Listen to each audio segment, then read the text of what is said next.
about Dr. Higginbotham. He is a professor in the Human Development and Family Studies Department. He also serves as Associate Vice President for USU Extension. Together with his colleagues and students, he has published over 100 articles on family process and family life education. He is a licensed marriage and family therapist and has served as an LDS bishop. He has been married for 25 years and has 5 children. So with that, we'd like to welcome Dr. Brian Higginbotham.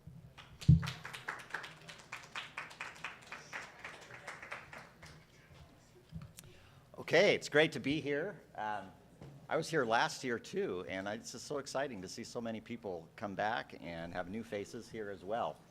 So Esterly gave me a big assignment to cover a whole bunch of different things, and it's probably going to take us the full amount, so we're going to jump right in. In terms of learning objectives, she wanted me to touch on why marriages may get stuck or stale, how to navigate the challenges that come when you find somebody in that situation, whether it's yourself or whether it's a loved one or somebody in your congregation.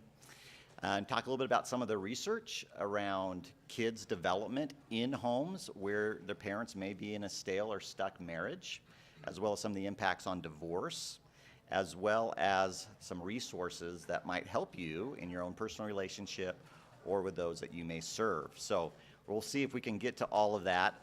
I do hope that today is an interactive and discussion-filled presentation. One of the things that I've learned over the years is how little I know, and I enjoy presenting because of the opportunities to learn from those that are in the audience. So please, when I ask for answers or ideas or thoughts, don't be shy, speak out, and away we go. So to begin with, how does bread get stale? Shout it out. How does bread get stale? You leave it out. Anything else? Air, just the natural, it gets old. All right. How about a stuck truck? How does a truck go from sitting nicely in your garage, protected, to being stuck in the mud? Tell me that process. Bad choices, okay. Going in maybe a wrong direction. What else? Peer pressure. Any other thoughts about what gets a truck stuck? A bad driver?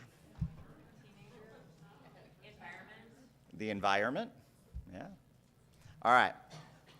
So let's talk for a minute. I'm going to ask you guys to engage in a little activity here. This is an analogy. What about stale bread or stuck trucks can teach us about stale and stuck marriages? So again, shout it out. What principles did you just say also apply to marriages that may feel stale or stuck? Any thoughts? Yeah. Okay, not protecting, not maybe giving it the attention that it needs. Okay, what else?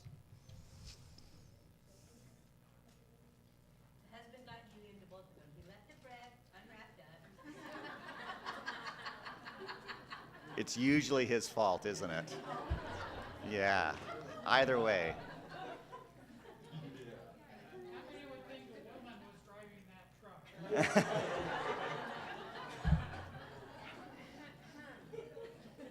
Touché. What else? What are the other parallels that one can derive from stale bread, stuck trucks, and stale marriages?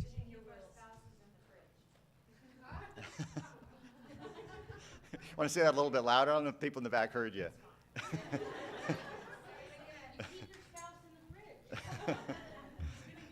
Spinning your wheels. Yeah, a lot of people who feel stuck in marriages, it's because, they got the pedal on the gas. They think that they're trying, but what they're trying isn't getting them anywhere. Maybe it's a cycle, maybe it's a conflict resolution strategy or the lack thereof, that they feel like they're putting in the effort, but they're not going anywhere. All right, let's talk about another analogy. This is a faith summit, so let's give a Judeo-Christian analogy. The Israelites were stuck in Egypt for how many years? According to Exodus, around 430. Now, you think your marriage is long. 430 years being in captivity. Characterize for me that relationship that the Israelites had with the Egyptians. Shout out. What were some of the characteristics of that dynamic? They were enslaved. They felt like enslaved. They physically were slaves. It started out good. Yeah, I mean, they came down to get some food, and they kind of ended up getting stuck, right? What else? They were codependent. Yeah, they really didn't know how to leave. And if they did leave, how would they provide for themselves?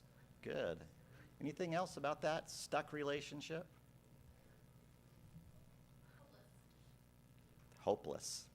You do feel hopeless when you're in a long-term stuck relationship. They get divorced from Egypt, right? They're able to separate themselves, and they leave, and they are free. They don't have that same oppression. They don't have the same demands, physically or emotionally, from this partner that they call Egypt. They're free. But what ends up happening? For 40 years, you could say that they were kind of stale. So tell me about those 40 years. What was going on in those 40 years that kind of prevented them from achieving, the promised land and the joy and the kind of finality that they were looking for? Walking in circles, compass. Yeah, they kind of lacked compass, direction, weren't ready for a change. Interesting. Other thoughts? It adopted so many of the Egyptian worship things that it was really difficult for them to get away from that. Yeah.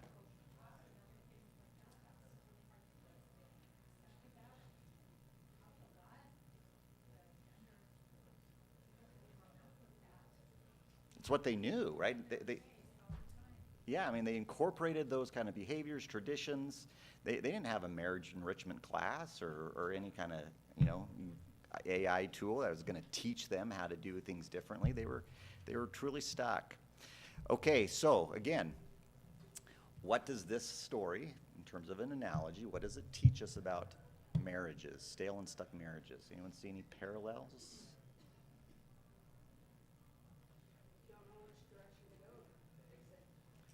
Stale and stuck marriage often feels like you're walking in circles. You're moving, but you don't really feel like you're getting anywhere, does it? Yeah. Other thoughts, other parallels? Please. I like the reminder of like the importance of change. Like you do have to change in order to grow, in order to like what you're doing. Yeah. Other thoughts? It reminds me like the Israelites didn't think they could leave, but you can leave. They could have left at any time or escaped or ran. I don't know how it would have looked for them, but I think sometimes we feel so stuck. Kind of close ourselves off to some options, maybe? So we always do have a choice, is how I kind of look at it. Okay. Any other thoughts? All right. Well, I think it's fairly obvious to most of us what leads to a stale or stuck marriage, right? We either stop giving attention to the things that we do, or we end up giving too much attention to things that we probably shouldn't. And we end up focusing on particular behaviors that aren't getting anywhere rather than changing or adapting and trying to go in a different direction.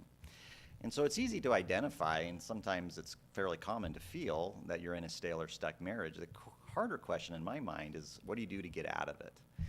And as I've studied this and go to conferences and listen to people who study this, there tends to be some pretty common principles. And my guess is that you know what those principles are.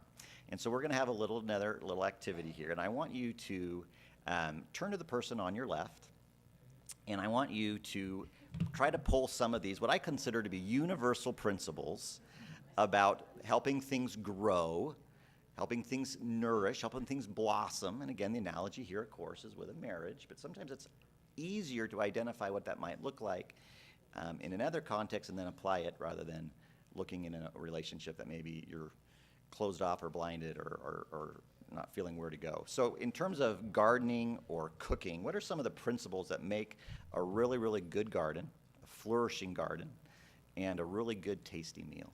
Turn to the person on your left and see if you can come up with 2 or 3 principles.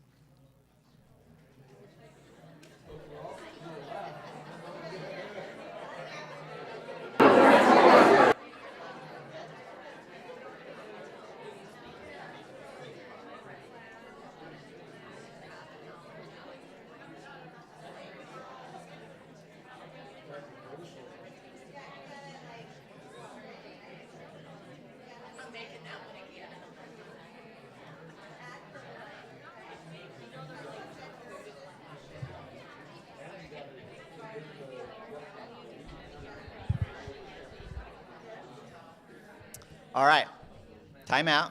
We don't have time to hear from everybody, but if your partner said something really, really wise, like you're like, wow, everybody needs to hear it, that's a really good principle. Raise your hand, let's hear some of those. About 4 or 5 of them. Yes. So if you're cooking and the recipe doesn't turn out, it doesn't mean you're never gonna eat again. That's deep. That's good. Let's hear another one, please. This is from my wife. She said it, but I know she won't want to say it. But we have a garden, and we didn't do anything with it. And we still got some produce and things at the end, but we got a lot of stuff we didn't want. So if we would have given it a little bit of attention, like we would have gotten a lot more production, more yield, and more probably happiness, honestly. Very good. Couple more. What makes for a really good recipe? Some spice. Yeah. Anyone eat, like my son in college eats cereal every single day? I mean, it kind of gets boring. You got to spice it up a little bit. One more. Any other wise thought? Yeah. The ingredients you enjoy. If I don't like the ingredients, I'm probably not gonna like the episode. Yeah. Yeah. Why would you want to plant asparagus? All right, now to the person on your right. Have a conversation about what does it take to have a really strong, robust investment portfolio or a really healthy body? What are some of the principles that you put into those kinds of activities that we could draw analogies to a marriage relationship? Go.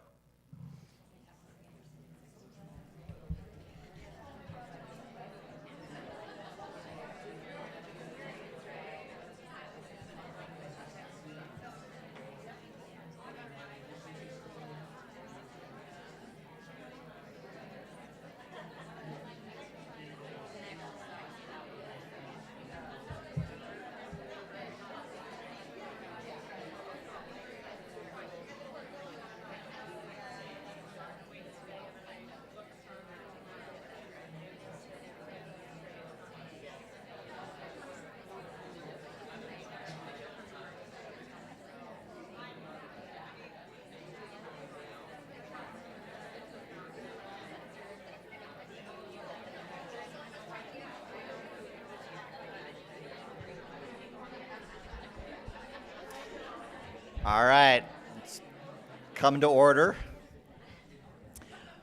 Okay, so again, I want to hear about 3 or 4 principles of growing your portfolio financially and also having the kind of healthy body that you aspire to. What are some of the behaviors? What are some of the mindsets? What are some of the principles that you put into those that we can draw some analogies to marriage?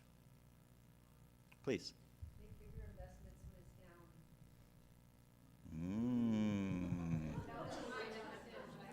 That was good. Yeah, buy low. You need to diversify your portfolio. You need to have a lot of different interests involved, not just one focus. Yeah, very good. Some consistency in those investments. Yeah, I mean, you can't just get healthy overnight, right? You can't just go to the gym once. Very good. You have to ride the highs and lows. There's going to be highs and lows, isn't there? Yeah, there's some days I just don't feel like running, right? Actually, most days I don't feel like running. But you kind of have to push through those days if you want to stay healthy. Did I see a hand back there? She said the same thing, just the highs and lows, like in your portfolio, sometimes it's gonna be high, and some of it, every day it's gonna fluctuate, so I think your marriage is sometimes, maybe doing really great, maybe not, but you just kinda ride that out because of the trajectory. Yeah, thank you. All right. Whether you're talking about gardening or finances or cooking or marriage, there tends to be a couple of kind of key principles that most therapists are going to walk you through if you go into counseling. If you go to a relationship enhancement seminar, they're going to cover these same principles. They may cover them with slightly different terms. But let's just walk through some of them. And if you've got some examples of how these particular principles have been utilized in relationships that you admire, or even ones that maybe you're worried about, but you think, if only they would do this, please shout out and let's help each other learn how we can apply these principles. The first one is simplicity, particularly when it comes to things like, investing. Most of us don't have just this huge windfall of money that we can put in. It requires discipline, like those who pay tithing, to put 5% or 10% on a regular basis. Same thing with exercise. It's the small things that ultimately build up that muscle mass and capacity in our endurance. And so the core principle here is that there has to be effort. And so for individuals who are feeling stale and stuck, in many cases, there's quite honestly a lack of sincere effort. They're kind of going through the motions.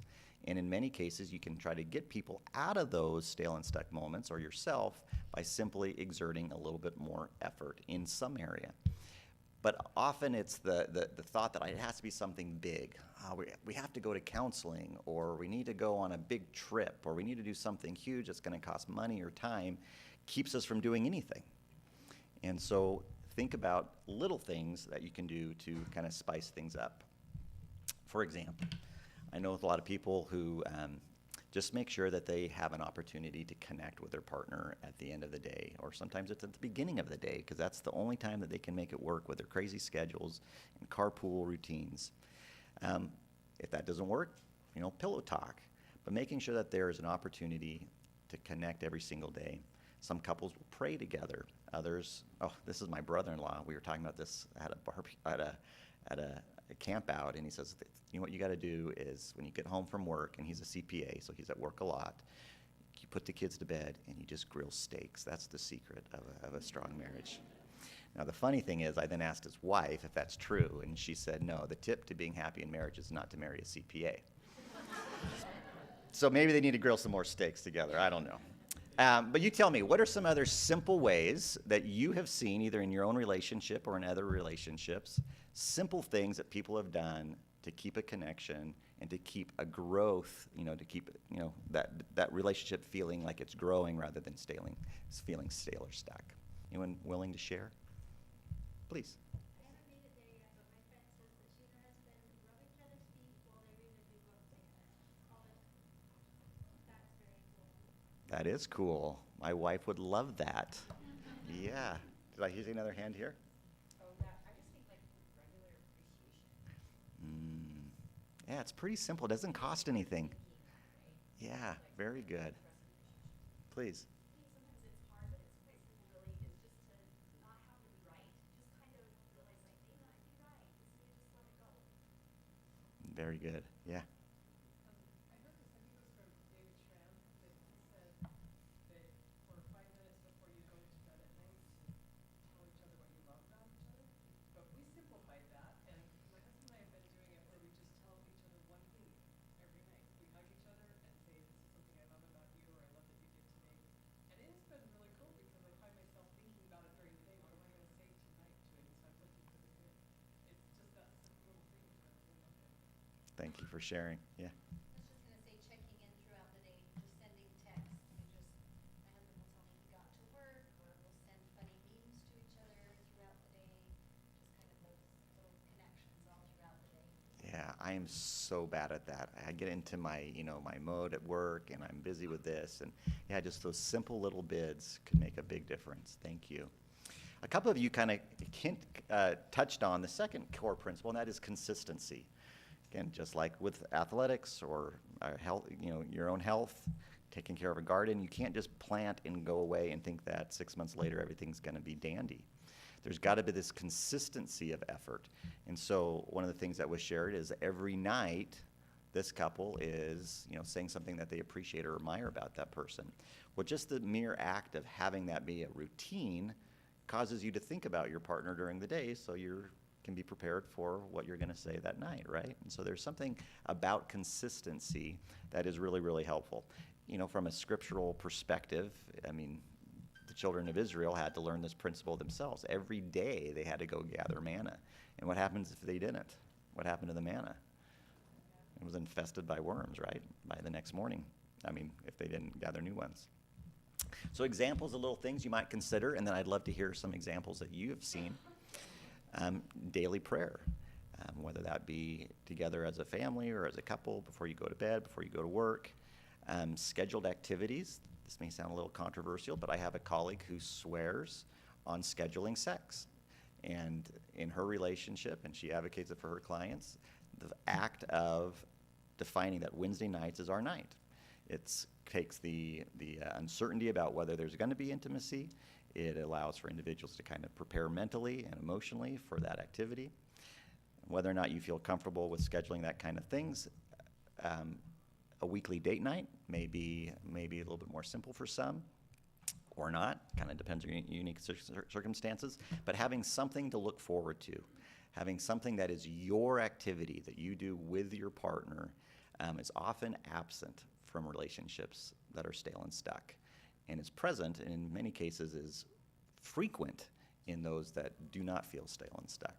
So has anybody seen any examples of this in your own relationships or others, of consistent activities that seem to be working?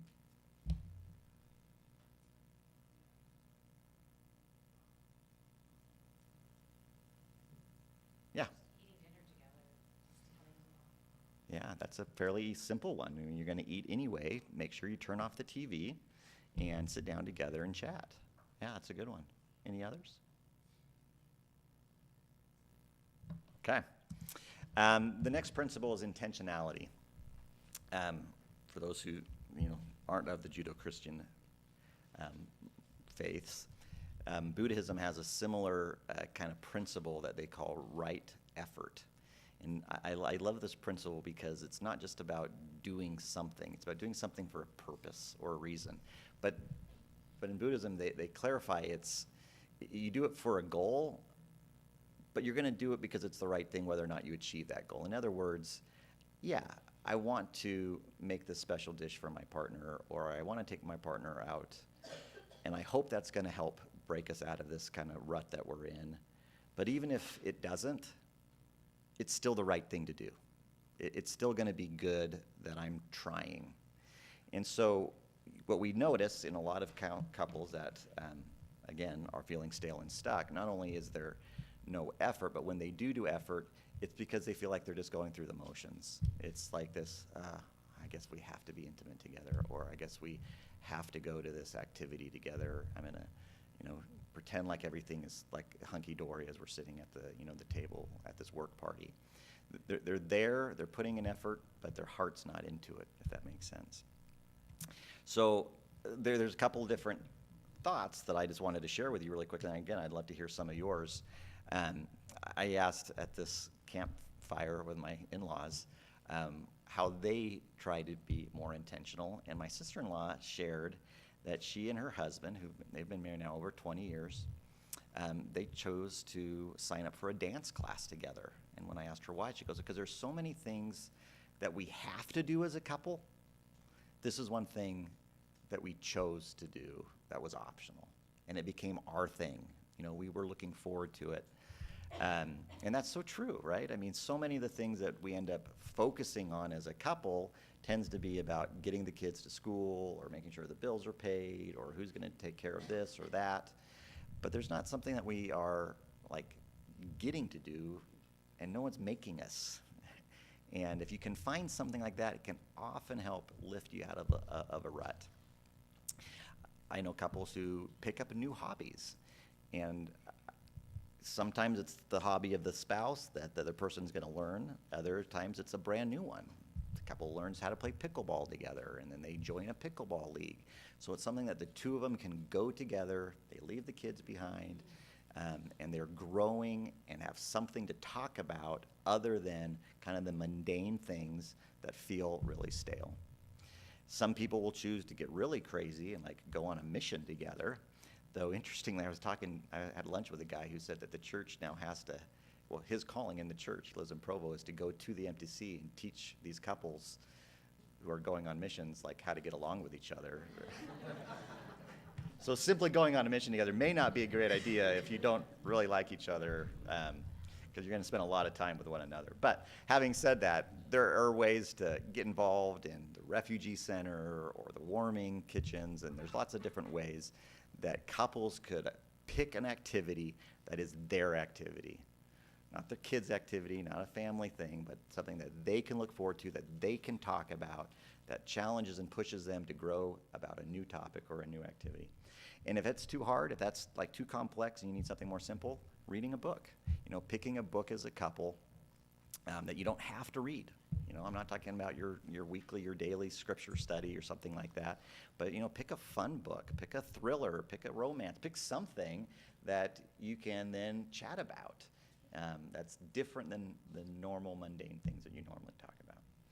Any other insights or examples of intentional activities that you've experienced? Yeah. Vacations, of course, and they can be elaborate, or they can be road trips, or they can, if finances are an issue, they can be a staycation. Yeah, thank you. Please. My husband always sends me What does he send you? songs. Oh, songs. He'll hear something on the radio or Spotify or something. He'll be like, hey, this is what you think. And then we listen to the song and we're like, oh. And then, you know, if you're out and about and you hear a song, then I'll do the same for him. So it's our little way to and Very cool. we didn't see each other for 12 hours, but. Very cool. I love that one. Thank you. All right. The last one of my little acronym of SKIDS is diversity. Just like with cooking, you know, sometimes you want to have something different than the same meals you've had over and over and over again. And so spice it up. And in terms of, you know, Moses did this with Pharaoh, if you don't remember, you know, turning the Nile to blood didn't work, so he invited frogs and then lice and a bunch of other things. Not that you want to invite frogs or mice into your house, but the principle is if you're not getting the results that you want, you need to try something different.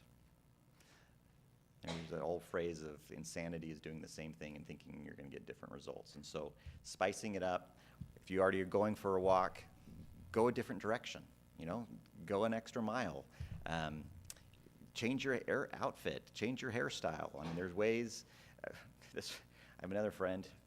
You're going to wonder about my friends, but this other friend says, you know, if you're having a hard time arguing and it always gets bad, start arguing naked. It's really hard to get really mad with somebody when you're naked and they're naked. Or take it outside. You know, if your arguments are getting really destructive and you're really having a hard time connecting, go find a park bench, because it's really hard to yell and have your voice, you know, get loud in public. And so sometimes we got to do what we got to do. We have to have those difficult conversations, but if you can try to have them in a slightly different way, it can sometimes break the cycles.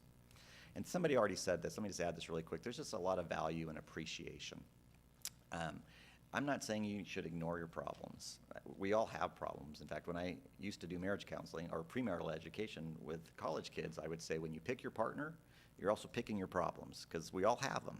And part of the dating should be figuring out whether those problems are compatible with your problems. But at the end of the day, we got to have gratitude for the efforts that we're making. It's kind of what we learned about this morning, kind of loving ourselves and not beating ourselves up for not being enough, but also making sure that we are grateful for the things that our partner is doing. Even though we wish they were doing more, finding that gratitude can be really helpful. Dale Carnegie, American writer, once said, our fatigue is often caused not by work, but by our worry, our frustration, and resentment. And that reminds me of another quote of resentment is like being in a rocking chair. It keeps you busy, but it doesn't get you anywhere. And so if you really want to get out of your rut, out of a stale and stuck relationship, you got to do some work and be appreciative of when, you know, your efforts, you've been able to make a new effort, or your partner has as well. All right. I was asked to kind of review some research about what happens when people are in stale or stuck or contentious relationships. And so I'm going to do this by raising some questions and see if you guys have the answers. First of all, is thinking about divorce common? Now, without raising your hand, about how many of you have thought about divorcing your partner, what would be your guess? What % of Americans do you think about divorce within any given year? You think it's like 10%, 50%, 90%, 99%? Well, we've done a couple of studies up at USU, and one we focused on Utahns, and in Utah, in this study, we found that about 1 in 3 Utahns would admit, now I don't know how many really do, because, you know, it's self-report, consider divorce. Nationally, 1 in 4 admit, at least in this particular study, that in the last 6 months they've thought about divorce. But here's an interesting little finding. 90% of those who admit that they've had thoughts of divorce indicate that they are glad that they have stayed together over time. And so I think the take-home message for us and for those who you may be ministering to if you're here in a kind of leadership position is that it's not uncommon for divorce, to think about divorce. Just because someone's thinking about divorce does not mean that, it's the apocalypse is on the horizon and it needs to be over. Thoughts can change, they ebb and flow, and for many individuals over time, they learn how to figure it out and have a successful relationship. So I think I already answered that last part. Can unhappy marriages become happy again? Yes or no? What do you think? Yeah, they can. That's not to say that all will, unless we have to be honest, that there are some problems in marriages that, quite honestly, are very, very difficult to fix. That said, many unhappy marriages can recover. And in a different study, 2 out of 3 unhappily married couples indicated that over time they were now in a happy relationship with that same partner 5 years later. So keep that in mind as somebody comes to you wanting to know whether they should get divorced. Obviously, it's going to be their choice, but do let them know that a lot of people who are in that situation find that years later they're glad that they are still together. In terms of kids and outcomes for kids, we often get asked as researchers, will kids be better? Wouldn't kids be better if they were growing up in a home where there was more love, more attention, more nurturing? And the answer is, of course. I mean, we all thrive, just like a seed is going to do better in soil where there's fertilizer and there's water. And so statistically speaking, it is true that kids who are in homes where there is the lack of nurturing and support and love are at greater risk for a host of different problems. But that is a very broad general statement, and you have to understand that every child is going to respond to those conflicts and to divorce itself differently, and those results are not inevitable. And what I mean by that is there are so many other variables. Most importantly, of course, is the parenting and whether or not that parenting, or the relationship between the parents, which led to a divorce, is contained, or whether it spills over into conflict with children. And so an important thing, I think, as people talk about, is divorce good or bad, is that divorce is usually a point on a journey. It is not the destination of someone's relationship. So a divorce between parents simply breaks the marriage, but it doesn't break the relationship that they're still co-parents to a child.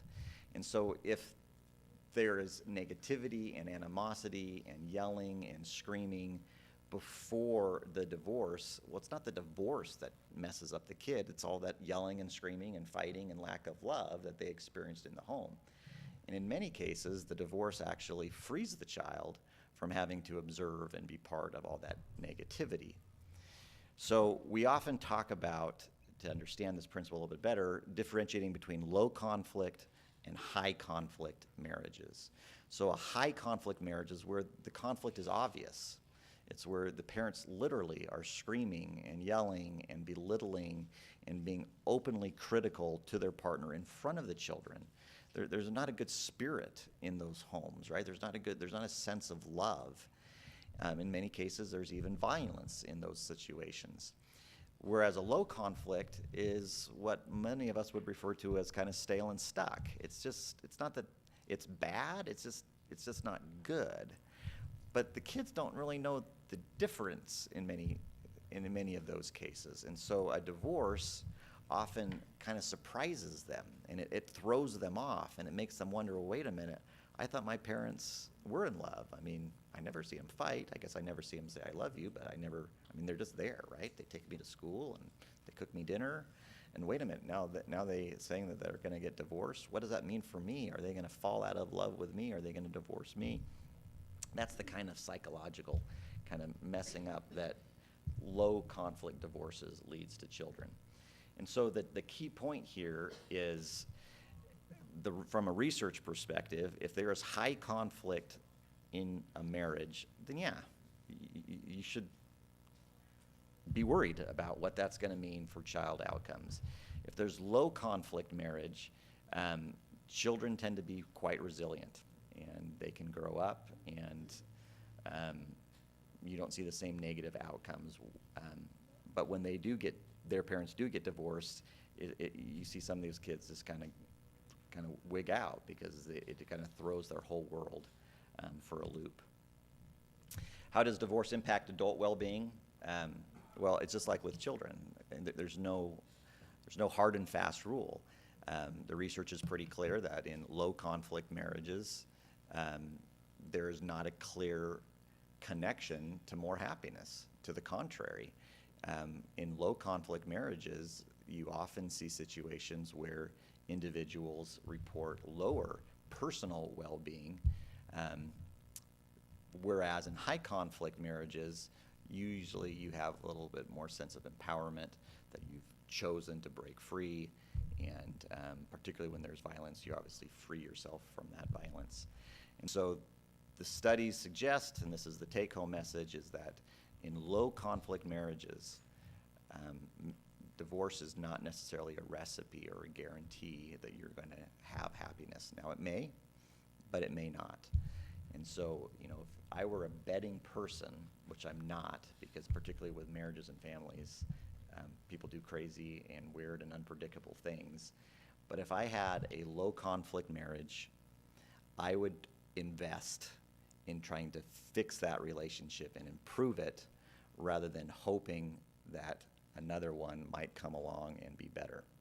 Whereas if I was in a high conflict marriage, I would certainly give it my all to fix it. But if it was really, really unhealthy, and there was violence, and there was all kinds of other crazy stuff, I would be having those conversations with my partner about whether or not divorce was in our best interest and the interest of our kids. And ultimately, those are conversations that people often have with their religious leaders as well as through prayer, and it's a very personal decision. So let's talk a little bit about if you are one of those individuals that somebody comes to. They're struggling with this. They're trying to figure out what is the right thing to do. Are they high conflict, low conflict, in the middle? What does that mean for them? What does that mean for their kids? I love this little song. I'm the primary chorister in my church congregation right now, and so there's this great song about some must push and some must pull, and sometimes that's what we need to do. Sometimes our friends, people in our congregation, don't know what to do, and so they need us to give them a little bit of a push or to give a little bit of a pull.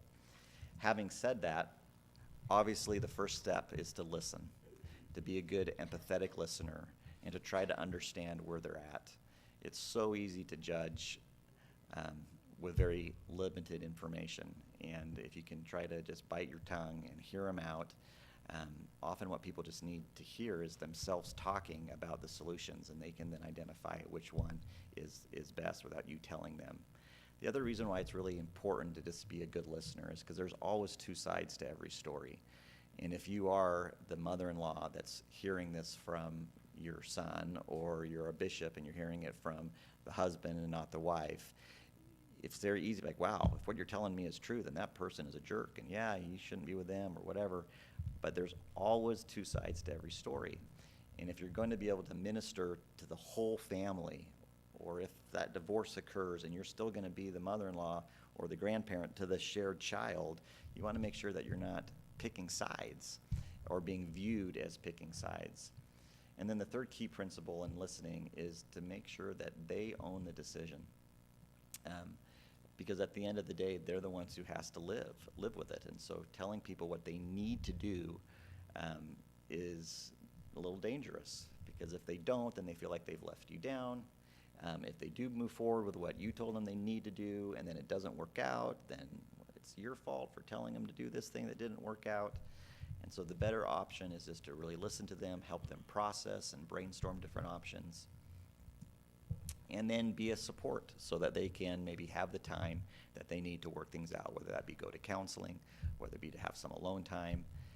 So volunteer to babysit, plan double dates. And this is kind of the pushing and pulling analogy. You might push somebody, hey, go with your partner. I'll babysit, you guys go do stuff. And then they don't end up going. They sit around just watching TV instead. Sometimes you got to kind of pull them along with you and say, hey, I'm going to plan a date.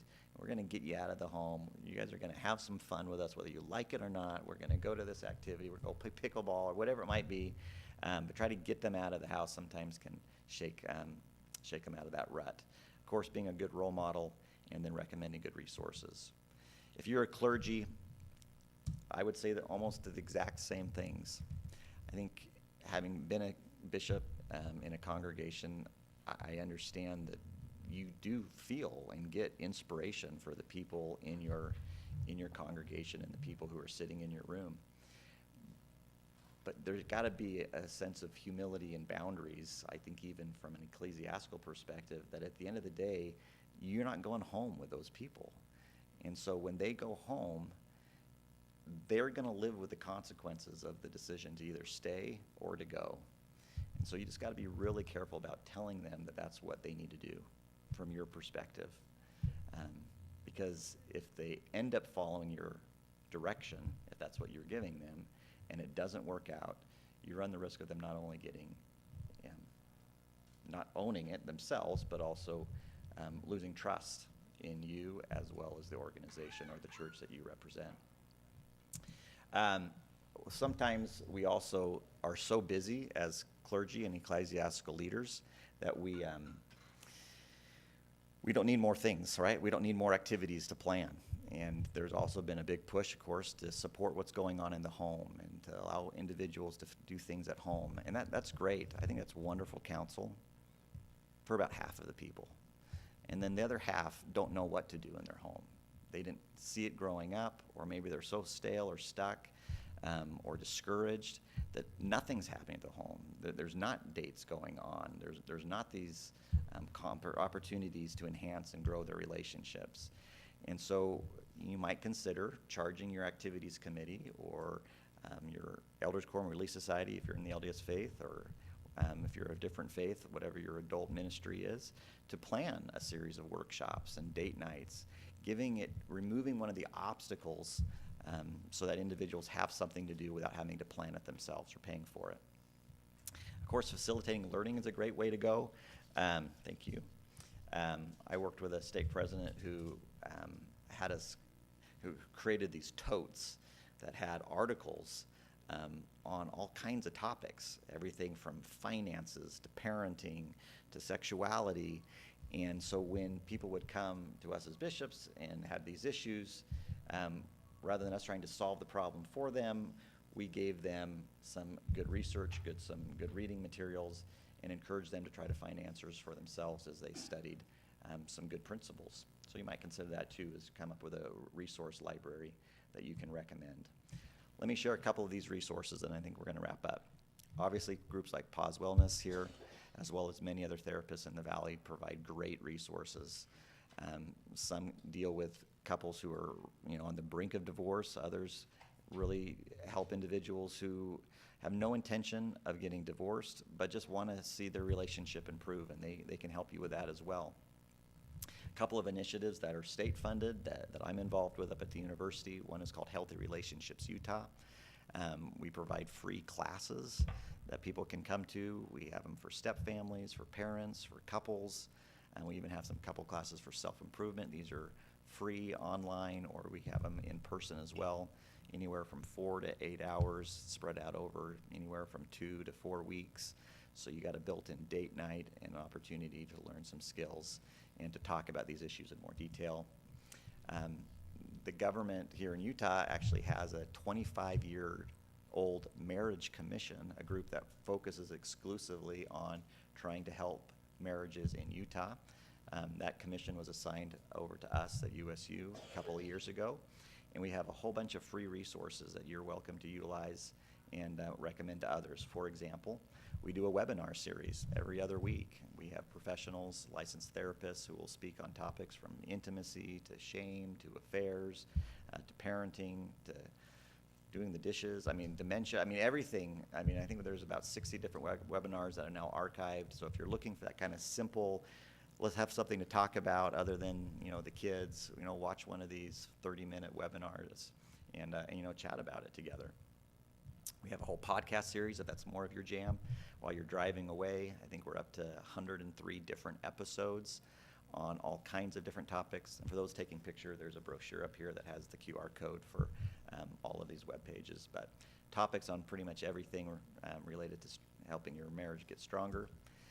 We also have a whole series of e-courses. I think we're up to about 100 now on a variety of different topics, everything from what we call technoference, how phones and computers and stuff get in the way of our romance, to parenting and all kinds of other issues.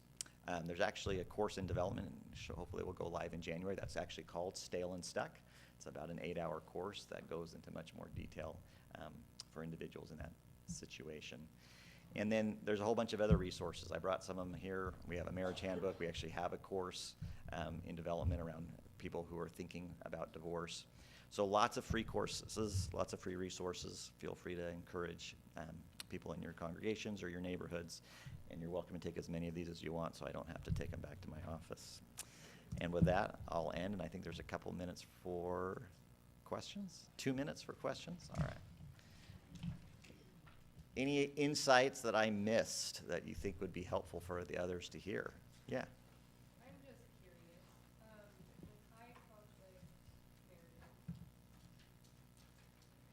I understand that there's not always like physical abuse, but I know of a lot of situations where there's been a lot of mental or emotional abuse. Yeah. Does that like fall in that category of high, Yeah, kind of conflict. conflict? Yeah. That's an excellent question. For the kids, if the kids are not aware of it, you still see kind of the adverse effects to divorce because it kind of comes out of the blue. When it's very in their front, often individuals who are engaged that with their partner are doing it with their kids too. So they're demeaning their kids, right? I mean, they're telling their kids that they're fat or failures or ugly or how come you're no good for anything. And so for those who are kind of pro-marriage, I'm sorry to say this, but the reality is in those situations, kids actually end up doing a little bit better when they are removed from that constant negativity. But if it's kind of behind closed doors and it's just between the couple, then you see the opposite. Kind of messes the kids up. Any other observations, thoughts, insights? I just found out this week, the friend who lived in Las Vegas, and I just found out the friend blew us out of the water. Oh my goodness, how can you best support, I mean, of course you're curious, you want to know what happened, or how do you best support people that are going through divorce to ask what happened? Do you just say, I'm going to talk with you, like, how do you approach people that are going through that, where you're supportive but not, You just nailed it. I mean, just letting them know that you're there. I like to ask the question, hey, do you want to talk about this? Because if you do, I'm happy to listen. And often as part of that discussion, then it becomes clear whether or not they're really looking for advice or whether they don't want your advice. And so starting just with, hey, you want to talk? I'm here for you. If you do, is a great way to start.